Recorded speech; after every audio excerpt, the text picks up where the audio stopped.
So I'm going to start this talk. I'm going to talk a little bit about what we know about the rites of Eleusis and the symbols that I want to focus on. We'll talk about the Church of the Holy Sepulchre in Jerusalem. And then when we get to the part where I'm talking about text, I'm just going to read my paper for several pages because there's a lot of detail and there's really no way for me to boil that detail down. So I will first talk about the Apocryphon of John when I get to that part. We'll go through the details that I found in the text, and then there's a summary, and then we'll go through the Gospel of Philip. And that's going to be a bit of a ride, so I'm sorry about that. But really, the only way for me to present that coherently is to just read the paper. Okay, so we're going to focus on a clump of four symbols: light and dark, which go together, obviously, right? And then the concept of a human shape and a chamber, a closed, sealed chamber with no windows. These four symbols, as I trace them, are all associated with each other in ritual or mythology, and they are all associated with the reception of some sort of knowledge, some sort of information. So, as I said before, Eleusis is a series of rites, of initiatory rites, centered around the mythology of Persephone's kidnapping by the Lord of the Underworld, and Demeter, her mother's search for her. And the issues that ensue. If you've ever read the myth, I won't go into the myth too much. But of course, as most people know, when the daughter was in the underworld, the surface of the world kind of went to crap. And the plants wouldn't grow and people were starving. It was a hard time. So, let me look at my notes here. It was a rough morning putting this together.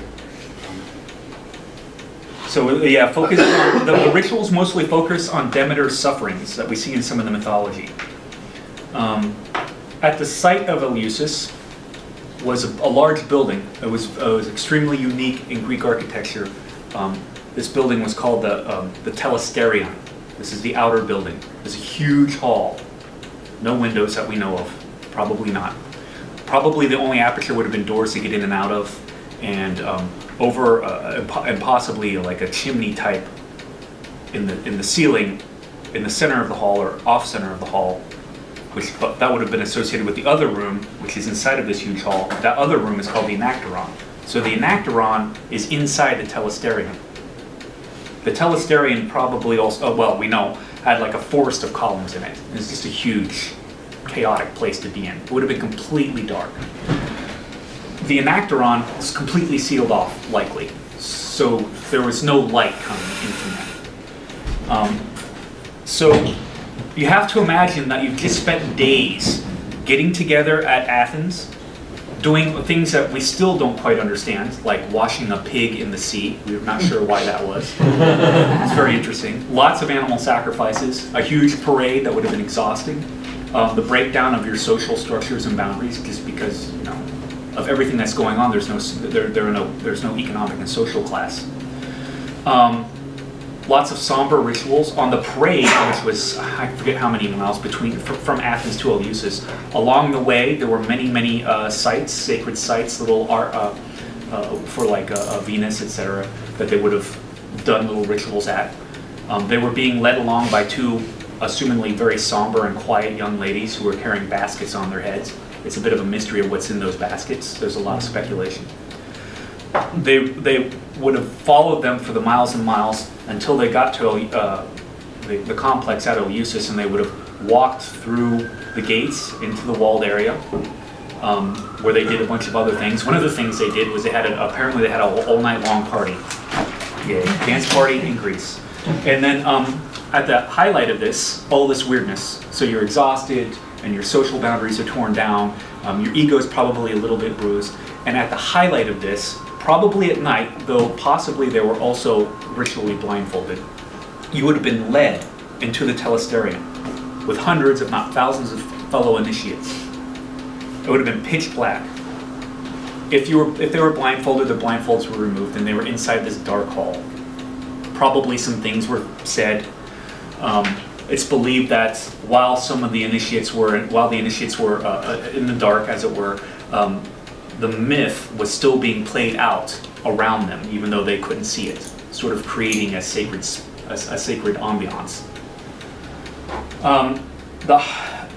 The Hierophant, eventually, after the light, if they had been blindfolded, the blindfolds would have been removed. The Hierophant would have got up, he was seated outside the Enactron, he would have opened up the door, at which point the light would have come out of this blazing cube and would have probably blinded everybody. We think there was either a huge bonfire inside the room, or the light came from a bunch of apopti, or prior initiates, who were holding blazing torches. So here we have our symbols, right? Light and dark, obviously. The sealed room, of course. But the human figure, which kind of gives me a little bit of chill, is oftentimes, you could associate the human figure here with the apopti who are holding the torches, but you could also have to imagine, in your mind's eye, visualize this Hierophant opens up this door, there's this blinding light, and there he is standing in front of it with this human-shaped shadow just cast across you. It would have been probably a little bit shocking, I think. That was the high point of this initiation. There is no known dogma associated with the initiations at Eleusis at all. The point was the rites themselves and the secrecy surrounding those rites. That's what mattered. So there were no heresies around Eleusis, and nobody was excommunicated. I'm going to read to you a quick, interesting passage about why we think, or why I think, this part of the rite is associated with the reception of some sort of knowledge. This was written by one Plutarch of Cheironia, and he associates the climax of the ritual of this rite with calmness and philosophy. Just as persons who are being initiated into the mysteries throng together at the outset amid tumult and shouting and jostle against one another, but when the holy rites are being performed and disclosed, the people are immediately attentive in awe and silence. So too at the beginning of philosophy. About its portals also you will see great tumult and talking and boldness, as some boorishly and violently try to jostle their way towards the repute it bestows. But he who has succeeded in getting inside and has seen a great light as though a shrine were opened, adopts another bearing of silence and amazement, and humble and orderly attends upon reason as upon a god. And it's generally accepted by most scholars that he's talking about his experiences inside the telesterion. Okay. So moving on to the next, we're going to talk about the miracle of the sacred fire at the Church of the Holy Sepulchre in Jerusalem. This is the Easter miracle that happens every single year.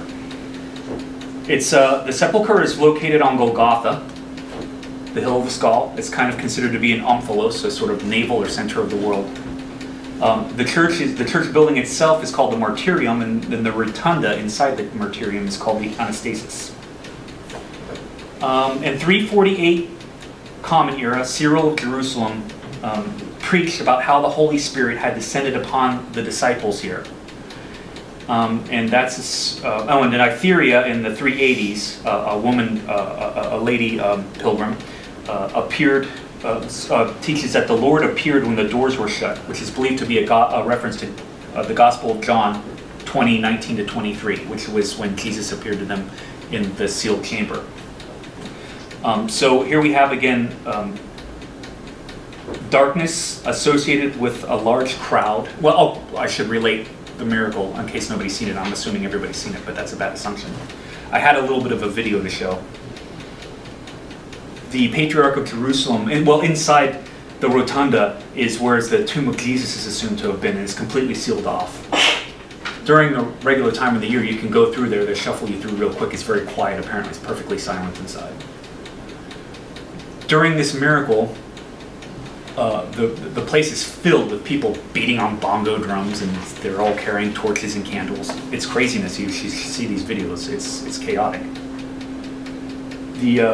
All the priests of the different Christian groups parade in and they do their thing, and the Patriarch of Jerusalem goes down into Jesus' tomb, and when he comes back out, his torches are lit. So and he's checked before he goes down to make sure he's not carrying a Zippo. And when he comes out, his torches are lit, he passes the light off, and the light spreads around the rotunda. The candle flames, they just multiply as they go around. There are videos that show the bird's eye view of this. It's really something to see. So here again we can see that the darkness, I associate the darkness here with the large, loud crowd outside and the fact that it's of Golgotha, which is the hill of the skull where Jesus was killed. So we're associating with loud chaos and lots of death. The human figure, of course, is Jesus, who obviously is not present, or at least his body, and also the patriarch, who is emerging from the doorway carrying this fire. The light symbolism is, of course, the fire, but we can also see the light symbolism in the Logos at the very beginning, the first 5 verses of John, which is part of the Easter liturgy that they do at midnight in the Anastasis in this church. And of course, the chamber, of course, would be the little house or Jesus' tomb inside of the rotunda. So it's very interesting to see the association here with knowledge would be the Logos as Jesus, as the fire of the Logos spreads out into the chaos of death of the world. This sort of insight, this spiritual insight that we associate with the Logos in the Christian tradition. Okay. I wish I had been able to play those videos. It would have been great. So I'm going to read a little bit here about, first about the Apocryphon of John, and I'll try to make this quick. It's a couple of pages. I hope I'm not boring you yet. The first text to be examined, the Apocryphon of John, utilizes these 4 symbols of light, darkness, a human shape, and a chamber, but it does not present them within the context of a ritual as has been so far discussed. Instead, this ancient Christian text puts these symbols in very important places within the mythology, while the meaning of these symbols as giving or guiding one to spiritual knowledge remains the same. This paper relies on the translation of, etc., unnecessary things. In the first 3 verses of the 3rd chapter of each codex, we have 2 codex versions of the Gospel of John, or the Apocryphon of John. We see the heavens illuminate the created world. Almost immediately in this text is found the light and darkness of the symbol set. While darkness is not specifically mentioned at this point in either codex, the process of illumination implies it. Illumination is performed by light within a darker environment, and while darker does not necessarily mean completely dark, the process of illumination from heaven already sets the tone in the story that is associated with these signs. Immediately following this beginning, a spiritual individual arrives to instruct John, and that individual is associated with light. The Berlin Codex says in verse 6 that this individual has light within him, while verse 8 of the Nag Hammadi II Codex says that this individual was in the light.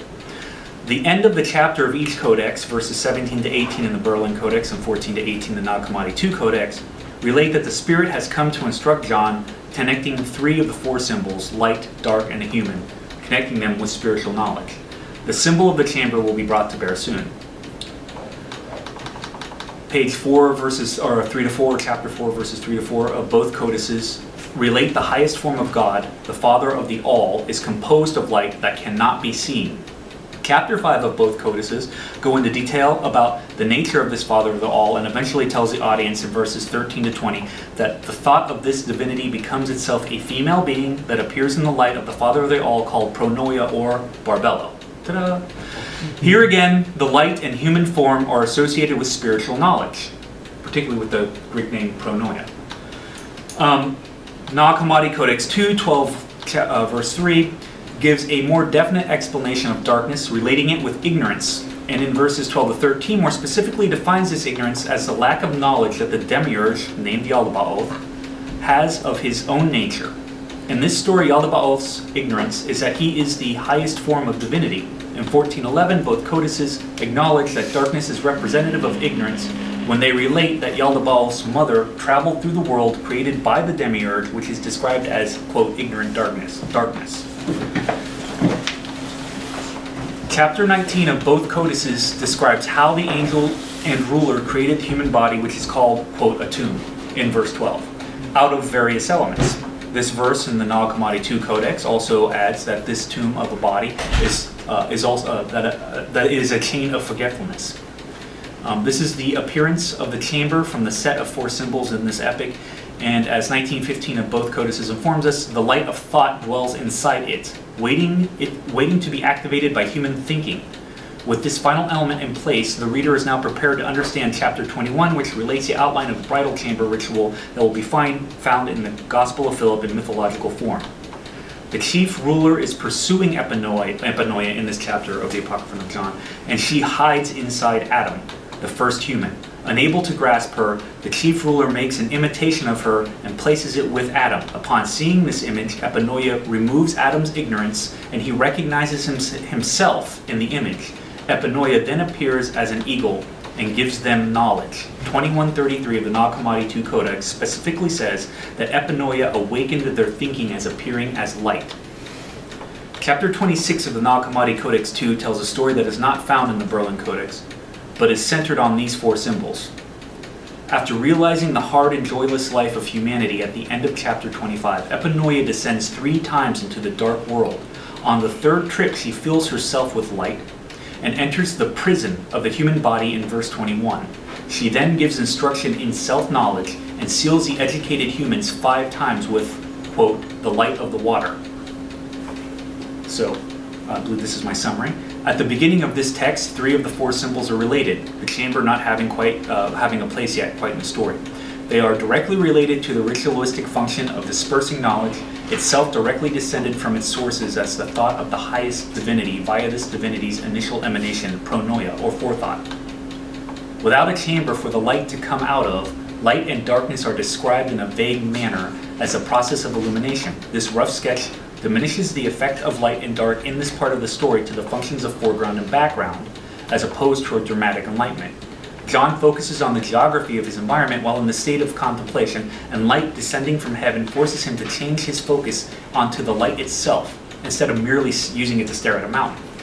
The light had been serving as a background, merely allowing John to see the foreground of the physical world, but when the light descends, it becomes the foreground while the material world fades from John's consciousness, allowing him to perceive and interact with the human figure of light. This part of the story does not utilize the proper set of 4 symbols, but the presence of 3 of them, and their relation with knowledge sets the tone for the entire Apocryphon of John, as well as sets up the stage to later relate the mythical explanation of the ritual function of the 4 symbols. This explanation focuses on the creation of the human body, consciousness, and self-knowledge. The body is referred to as both a tomb and a prison, relating it solidly with the chamber symbol. The light of pronoia comes out of this chamber and instructs 2 ignorant, a state related to darkness, 2 ignorant human forms in knowledge. The chamber, the light, the darkness are all present, and the 2 humans receiving instruction serve as a symbolic human form for each other, as pronoia is actually in the form of a bird at this point. Are we all together here? You guys haven't fallen asleep yet? Okay. Hold on, because we're about to go. Okay, here's the Gospel of Philip. And again, I'm sorry because it's jumpy. But the Gospel of Philip is not linear. Yeah. An examination of the Gospel of Philip returns this paper to the subject of ritual. The ritual this text focuses on is the bridal chamber ritual, and it operates by the 4 symbols of light, darkness, human shape, and a chamber, and its intent is to lead the initiate to sacred knowledge. The very end of the Gospel of Philip sums this up quite nicely, noting that the bridal chamber kindles the light, whose reception allows one to know the truth that comes through images, and that this light is revealed to individuals alone. The Gospel of Philip is not a narrative, and in fact, at first glance, does not seem to be particularly well ordered at all. One is hard-pressed to assign any genre to it, but it is obvious that its focus is on the preparation for, symbolic details of, and results of the bridal chamber ritual. No step-by-step instructions are ever given. However, the text does not need to be written in a sensible order, because it was probably meant for those who had already been trained to perform the tasks described within it. The intended audience already knew what was being written about. This paper, and then translation issues with the versification. The Gospel is a Valentinian work. Dr. King also relates Herbert Schmidt's notion that the 4 rituals of baptism in water, anointing with oil, a ritual kiss, and a Eucharist meal, listed in 67, 27 to 30, are all performed together as a part of the bridal chamber rite. It is also important to understand that this ritual is non-sexual, and that it is a spiritual unity that is created. As will be seen, the point of the bridal chamber is to create a reaction within the practitioner's body. Since the Gospel of Philip is not ordered according to a plot, it is necessary to examine the text by looking for references to the 4 symbols. Man, that took me forever. Their interactions and their result of knowledge for look for the first sort of symbol direction result from knowledge practitioner. Page 53, 14 to 23 teaches that the symbols of light and darkness are related to each other and that they will eventually return back to their origins. It's a very classic Greek philosophical thing to say. Light is a protective garment in 75 to 9 and in 76:22 to 76 verse 22 to page 77 verse 1 claims that the recipient of light is invisible and ungraspable. The latter section also explains that the recipient is perfected by the light and may therefore enter into the place of rest. Light is an element in the creation of a bridal chamber attendant along with water and fire. Later it teaches that becoming a bridal chamber attendant allows one to receive the light. It is further taught that one must receive light in this world or one will never receive it in, quote, the other place. Page 17, 12 to 24 teaches that the Father is the one who gives light, and as will soon be explained, this means that the light will be experienced inside the believer's body. In the prayer given in page 58, 10 to 14, it is related that since light has been united with the Holy Spirit, the believers expect angels to be united with them. This seems to relate to the notion that the bridal chamber ritual reflects the reality of the higher realm. Page 69, 4 to 14 explains that light is a chrism, and that it is necessary for the water baptism so that the initiate may see the reflection in the water. It seems that it might be important for some reason that the practitioner is able to watch their own reunification while it happens. So you kind of have to visualize yourself looking at yourself as you're going into the water. Or that's just my crazy imagination. As has already been pointed out, the darkness will also turn back to its source, as will light. Page 67, 30, 68, 17, and page 16, 17 teaches that it is better to not think of the spectrum of reality as stretched out between the poles of higher and lower, but to think of it as innermost, inner, outer, and outermost, and that the outermost darkness is corruption. 82:30 to 83:30 can be read how the root of evil is hidden in an inner darkness, and it is in this place that personal evil and ignorance of personal evil are hidden from light. Humanity is encouraged to expose their personal evil on an individual basis by exposing it to the light. The symbol of darkness is associated with the objective corruption of the world as well as the individual evil and ignorance of the self. In order to explore the chamber symbol, it is necessary to return to 67 verses 30 to 17. After explaining in this section that it is better to think of reality in terms of inner and outer, the author goes on to say that fullness is the innermost reality and quotes from the Gospel of Matthew 6:6 about closing oneself up in a room to pray to the secret Father. 69, 14 to 70 also describes the bridal chamber as a room found in Jerusalem called the Holy of Holies, while the latter section seems to be using the chamber as a metaphor about how to access a higher or perhaps inner reality. The former example can easily be interpreted as literal instructions to sequester oneself alone in a sealed room in order to interact with the Father of all. This individual sequestering might be what the apex of the bridal chamber looked like. In terms of the symbol of the human form, 61 verses 20 to 35 teaches that in this world people do not become what they see, while in the realm of truth, people do become what they see, and the intended audience has already become both Spirit and Christ by having observed them there. They will later become the Father via the same method, as well as becoming what they see when they see themselves. This suggests that the believer, following through with the bridal chamber rite, will see their true nature as being divine. 71, 3 to 15 reveals that Jesus' virgin birth illustrated the bridal chamber. This idea falls in line with what King writes of Einar Thomassen's notion when he says that the acts of the incarnated Jesus are mysteries in the sense that they are models for ritual behavior. The Father of all went into Mary with shining fire and made the body of Jesus, who then emerged from Mary as from a bridal chamber. This passage can be taken to mean that the Father uses light in a closed chamber to turn the believer into someone resembling Jesus, just as the Father in light created Jesus' body in Mary's womb. However, when this notion is combined with what is learned in 67 verse 30 to page 68, 17, that the fullness is the innermost reality, and that innermost reality is taken to represent the inside of the human body, then perhaps Mary is not the room, but the human practitioner who is transformed into a Christ. Further, Jesus is said to be a result of a bridegroom and a bride.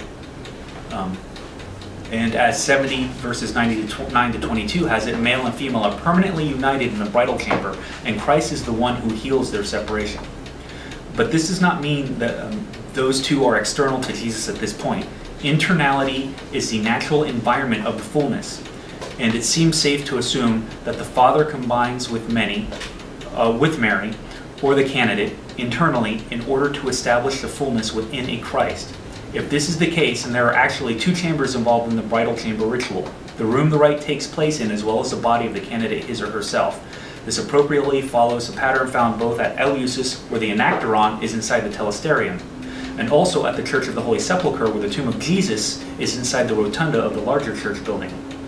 Finally, the human shape again plays multiple roles, also as at Eleusis in Jerusalem. It is the shape of the candidate as Mary, the shape one would imagine the Father of all to take, and might also be the shape of the light inside the candidate's body. The light inside the candidate's body must take as it transforms them from inside.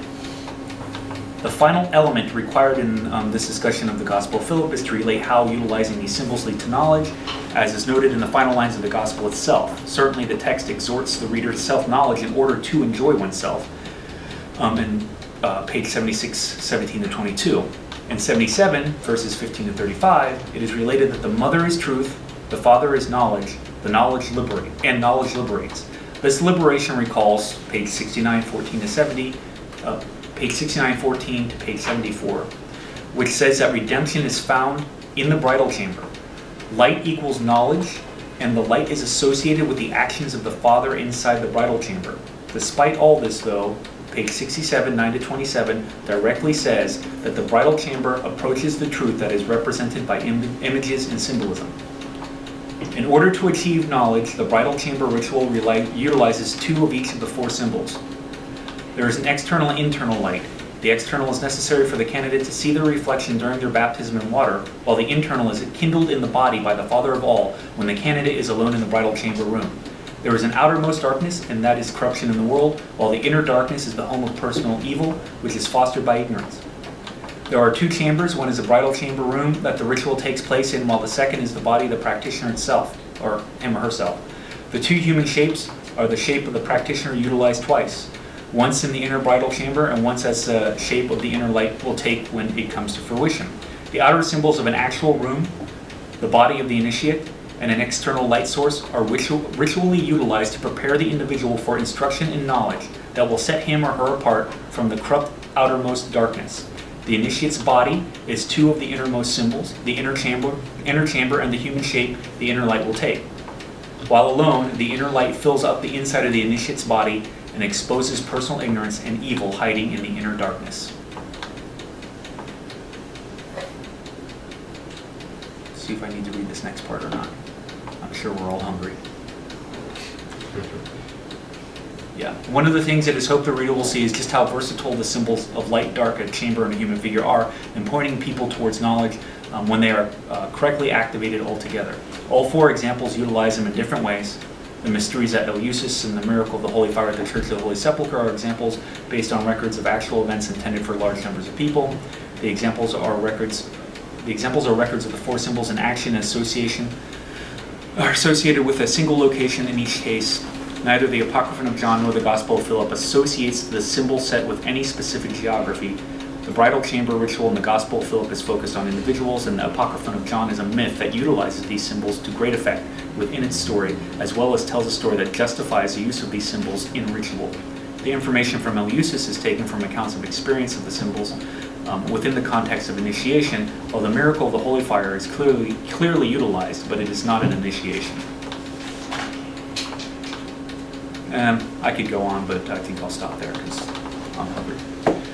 But that basically sums it all up. You're pointing at me. I've done something horrible. No. I just thought it was interesting because you mentioned the idea of the bridal chamber, of course, being salvific and equating with the womb, which is, of course, with the incarnation and the incarnation. At least when you go back to the the speculation, like the Ray Brown, Mary Cullough thing on the community of the beloved disciples, that it's the incarnation rather than the crucifixion that's salvific. Yeah. It's the very act of the divine coming Right. into matter, which is the thing that saves, and that that's the connection that you reach towards, as opposed to hopping yourself up on a chunk of wood. Right.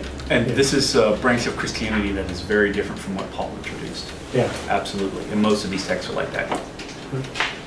One comment, it'll be quick. Yeah. I wonder if part of the Greek Orthodox ritual that they do for Easter comes from Eleusis, because Well, that's, yeah. the lighting of the candles at Easter time, it has to come from the light, it has to come from the one central Right. church in Turkey, and it's flown out to all the churches, and then when you go to Mass, you light your candle off of that candle. I didn't So, know. We don't have Just to go kind of on makes date. We need sense to that do it comes I'll go from to Turkey. I'll see you guys later. Okay. this. That's cool. That's it. Well, another connection. That's where their mother church is. Another connection is something I couldn't show in my illustrations. See, the title of this paper is a bit of clickbait, right?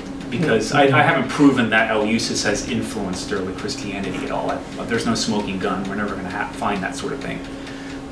And that was a critique I got when I wrote this paper. But what's interesting is something I couldn't show. At memorials that are associated with people out of Eleusis, you see one of the symbols that's associated with their death is crossed torches. Not being held, just crossed torches carved into the stone.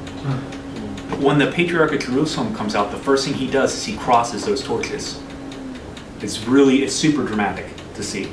Very dramatic to see. Well, I was going to say, interesting enough, I mean, I think almost all Orthodox bishops straight, and of course the Curie, and I can't remember the other name, but anyway, there's a series of candles that they have in each hand that they light as part of the liturgy, and they're crossed, and one signifies.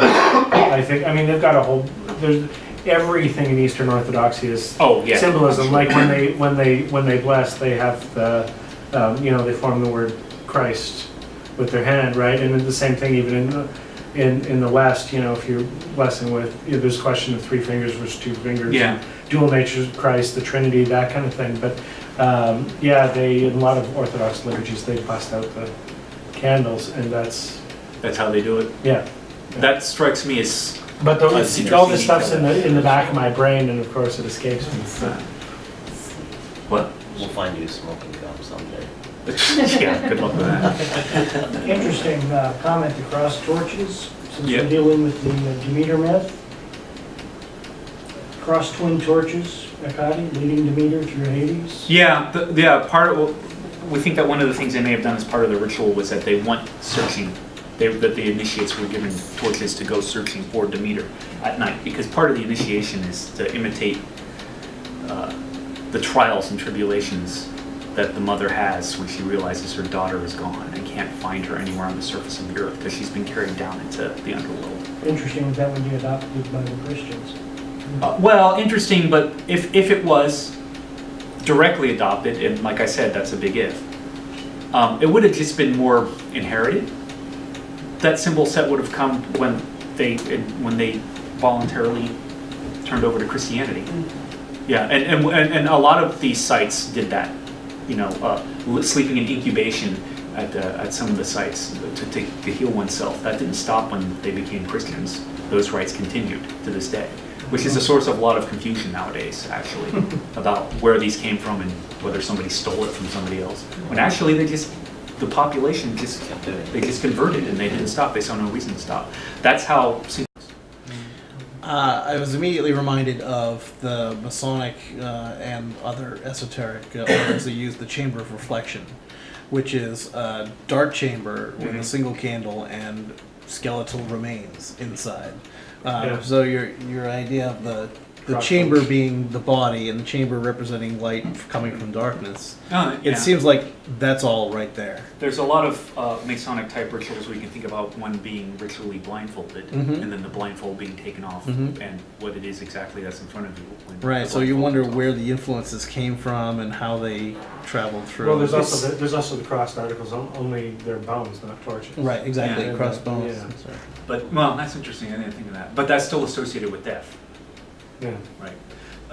Interesting. Now we need torches made out of bones. Oh, you should never have told me that. Was this World of Warcraft now? We're gonna. One more question. Is this Okay, paper going to be published and no, in an affordable form? affordable form, yeah, I'll send you a copy. It's got a Brill monograph, it's only $450. Yeah, it's through Brill. We should write it down. We should what? Write it down. Yeah. Make a good online post and then send it to every member who's attended. That's. If you guys want it, sure, I mean, I'll send it out to you, I don't care. Yeah, just let me know, I'm here all week. Fascinating that we had to go through it so quickly. Yes, Oh, I was just wondering if there's any link with Tim's mention of the room inside the temple, that gold room, which Yeah. is. Right, he mentioned- yeah, that's what I'm saying, yeah. The Holy of Holies. okay. Yeah, and blazing cubes and acterons and telesterions and light coming out of Jesus' tomb. Right. Big, lots of flaming squares. Flaming squares, yeah. Makes me realize that the rooms in my house don't have cool enough names. When I get home, it's now the bathroom Mysterium. I'm gonna emerge from it, like, you know, an initiation. But what was also interesting is to note when we talk about Adonai manifesting as the Lord and the High Priest in the bridal chamber. That's, I mean, if my interpretation is right, and that's all me. That's what I'm seeing. Yeah. That God is manifesting inside the body, inside the womb, and creating Jesus, which is another version of the Lord. Yeah, that's just fine. It is interesting. Yeah. Do I have more? Because there are pointings, and I don't know what pointings means. We're waiting for my guy. Huh? I actually noticed a similarity with the cult of Trophonius. I don't know. I don't even know who that is. Yeah. I guess he was a deceased oracle. He was almost like a dead hero in Greece. And they had a similar temple structure where you would go in and you'd be in this closed chamber. Well, the closed chamber in the temples, I mean, that was all over the Mediterranean. What did you say the name was? Trophonius? Okay, I know where I've heard it. I've heard it in the context of Martinism, simply because people have taken that name, not because it's related to the Martinist tradition. It's just I've encountered Martinists with that name, so maybe that's where they got it from. But Trophonius' rites were pretty unique in that I guess you would feast on sacrificial meat for a couple of days, and then you'd be taken down a few levels underground until you got to this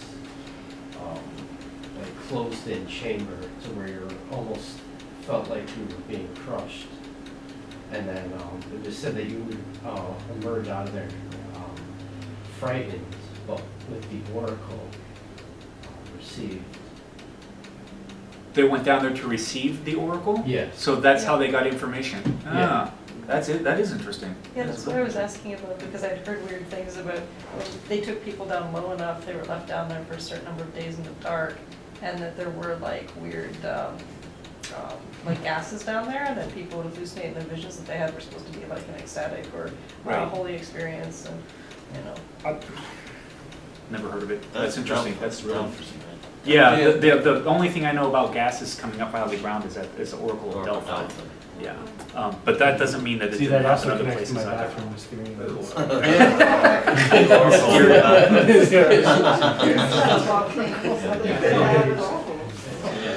Okay, let's cut it, Tony. No, there was gas. Thank you. Yeah. Is that not